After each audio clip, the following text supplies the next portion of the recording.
Well, it seems what the most important part of moving on in grief is not so much leaving that person behind, but getting to a place of peace, of not constantly feeling sad and like you're wanting to cry, because that's where the blockage is. Right. So here's the thing. This is the best example of this. I had a woman come to me a few months ago. It had been many years, and the grief and the tears was blocking her in her life, right? She couldn't Right. get on with her life.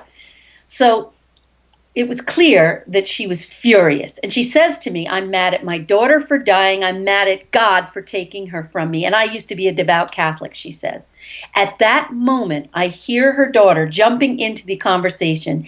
And the daughter, first thing she does is she shows me a mental image of her face and her teeth.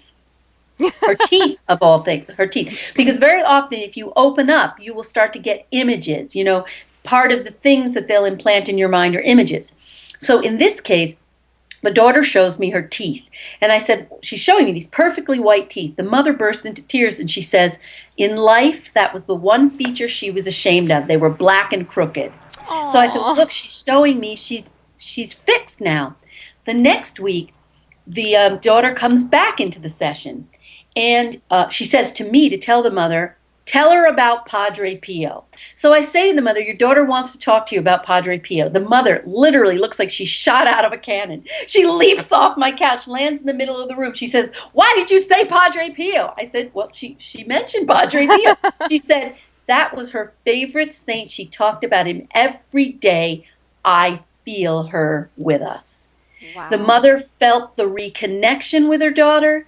Her anger, her sadness, all vaporized. So the way we get past the crying, it's kind of like an image of somebody even I was working with who had heard me on my Hay House radio show. I have a show, Love Never Dies, on Hay House.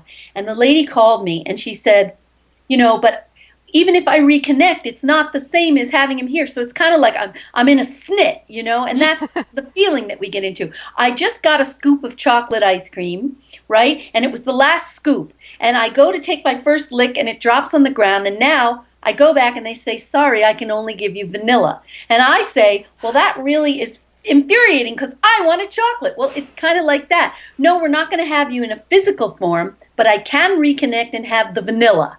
Right, right, So once we accept, wow, what a lifesaver, I can have you in some form. right. Then the sadness and I'm just so angry that you were taken, I'm so sad, that shifts for us. We reconnect. Exactly.